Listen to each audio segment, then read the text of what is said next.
Hello friends, ഒരുപാട് നാളത്തെ ഇടവേളയ്ക്ക് ശേഷം പുതിയൊരു നാട്ടുരുചിയായിട്ട് ഞാൻ വന്നിട്ടുണ്ട്. മറ്റൊന്നുമല്ല, ഇന്ന് നമ്മൾ ഉണ്ടാക്കാൻ പോകുന്നത് ചക്കപ്പുഴുക്കാണ്. ഒരുപാട് പേർക്ക് അറിയുന്നതും എന്നാൽ കുറേ ആൾക്കാർക്ക് അറിയാത്തതുമാണ്. ഏറ്റവും സിമ്പിളായിട്ട് ഉണ്ടാക്കുന്നത്. എനിക്കിതിൽ പ്രത്യേകിച്ച് പണിയൊന്നും ഉണ്ടായിട്ട. അമ്മ അച്ഛനും തന്നെ രാവിലെ ഇത് കട്ട് ചെയ്ത് വൃത്തിയാക്കി തന്നിട്ടുണ്ടായിന്.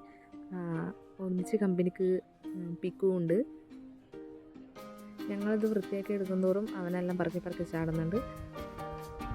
പിന്നാണെങ്കിൽ രാവിലെ നല്ല മഴയായിരുന്നു. മഴയൊന്ന് മാറിയപ്പോൾ അമ്മ പറഞ്ഞു ചക്ക തിന്നാനൊരു തോന്നലുണ്ട്, കുറച്ച് ചക്ക വെച്ചാലോ എന്ന്. അപ്പോൾ അമ്മ തന്നെ ഇടുന്ന ചക്ക സംഘടിപ്പിച്ചുകൊണ്ടെന്നിട്ട് വേഗം ഇതൊന്ന് കട്ട് ചെയ്ത് സെറ്റപ്പാക്കി തന്നു. അതിൻ്റെ ഇടയിലും പിക്കുവാടുന്ന ചക്ക എടുത്തെടുത്ത് ചാടുന്നുണ്ട് എന്ന് പറഞ്ഞാൽ എനിക്ക് മനസ്സിലാവുന്നുണ്ടാവില്ല. കളയുന്നുണ്ട് തന്നെ പറഞ്ഞത്. നമ്മളിവിടെ അങ്ങനെയാണ് പറയൽ. ഞാൻ അത്യാവശ്യം ഇന്നത്തെ ആവശ്യത്തിനുള്ളത് വേഗം എടുത്ത് കുക്കറിലേക്ക് ആക്കിയിട്ട് ബാക്കിയുള്ളതെല്ലാം നമുക്ക് നന്നാക്കാൻ കൊടുത്തത് നാളത്തേക്ക് വേണ്ടിയിട്ട്. ഇതൊരു സിമ്പിളായിട്ടുള്ള റെസിപ്പിയാണ് കേട്ടോ. അങ്ങനെ ഒരുപാട് ഇൻഗ്രീഡിയൻസും മസാലാസും ഒന്നും ഇല്ലാണ്ട് പെട്ടെന്ന് റെഡിയാക്കാൻ പറ്റുന്ന ഒരു ഐറ്റമാണ്. അപ്പോൾ ചക്ക നന്നാക്കാൻ ഇരുന്നിട്ട് സമയം പോയതേ അറിഞ്ഞില്ല. ഏകദേശം ചോറ് കഴിക്കുന്ന ടൈം ആവാറായി. അപ്പോൾ ഞാൻ പെട്ടെന്ന് തന്നെ കുക്കറിലാക്കി ചക്ക എടുത്തിട്ട് വേഗം അടുക്കളയിലേക്ക് ഇട്ടു. എന്നിട്ട് ആവശ്യത്തിന് ഉപ്പിട്ടതിന് ശേഷം കുറച്ച് വെള്ളം ഒഴിച്ചു. കുറച്ചേ വെള്ളം ഒഴിക്കുന്നില്ലോ. ഇപ്പോൾ മഴയിലായതുകൊണ്ട് എന്തായാലും ചക്കയിൽ വെള്ളം ഇറങ്ങിയിട്ടുണ്ടാവും. ഈ ഉപ്പിനൊന്നും പ്രത്യേകിച്ച് കണക്കൊന്നും നമുക്ക് പറയാനറിയില്ലേ. ഞാൻ എൻ്റെ ഒരു കൈക്കണക്കിനനുസരിച്ചിട്ട് ഇടുക ചെയ്തത്. ഇതിലേക്ക് നമുക്ക് കുറച്ച് വെള്ളം ഒഴിച്ച് കൊടുക്കാം. ഇപ്പോൾ മഴക്കാലം ആയതുകൊണ്ട് തന്നെ ചക്കയിലേക്ക് കുറച്ച് വെള്ളം ഇറങ്ങിയിട്ടുണ്ടാവും. അതുകൊണ്ട് അധികമൊന്നും ഒഴിക്കുന്നില്ല, കുറച്ച് മാത്രമേ ഒഴിച്ച് കൊടുക്കുന്നുള്ളൂ. അതിന് ശേഷം നമുക്ക് കുക്കർ അടച്ച് വെച്ചിട്ട് നമുക്ക് വേവിച്ചെടുക്കാം. ഒരു 3 വിസിൽ വരെ വേണ്ടു.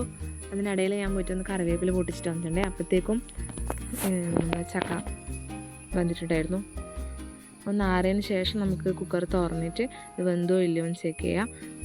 അതിലേക്ക് ആവശ്യത്തിന് ഉപ്പ് വേണമെങ്കിൽ നമുക്ക് ഇട്ട് കൊടുക്കാം.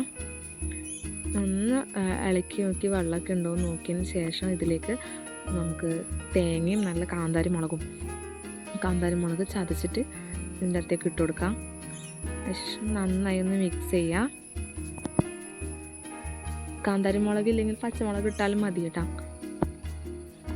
ഇനി ഇതിലേക്ക് നമുക്ക് കടുക് താളിച്ച് വെച്ച് കൊടുക്കാം. അടുപ്പിലേക്ക് ഒരു ചട്ടി വെച്ചതിന് ശേഷം നന്നായി ചൂടായിട്ടാകുമ്പോൾ എണ്ണ അതിലേക്ക് ഒഴിച്ച് കൊടുക്കാം. എണ്ണയും നന്നായി ഒന്ന് ചൂടാകുമ്പോൾ കടുകും അതേപോലെ ഉഴുന്ന് പരിപ്പ് ഇട്ട് കൊടുക്കാം. ഒന്ന് മൂത്ത് വരുമ്പോൾ നമുക്ക് കറിവേപ്പിലയും കൂടി ഇട്ടിട്ട് ഇത് താളിപ്പ് നമുക്ക് ചക്കയിലേക്ക് ഒഴിച്ച് കൊടുക്കാം.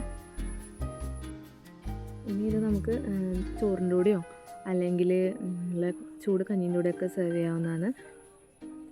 അപ്പോൾ ഇന്നത്തെ വീഡിയോ ഇത്രയേ ഉള്ളൂ. എല്ലാവർക്കും ഇഷ്ടപ്പെട്ടു എന്ന് വിചാരിക്കുന്നു. പുതിയൊരു വീഡിയോ ആയിട്ട് ഞാൻ വീണ്ടും വരാം. അതുവരേക്കും ടാറ്റാ.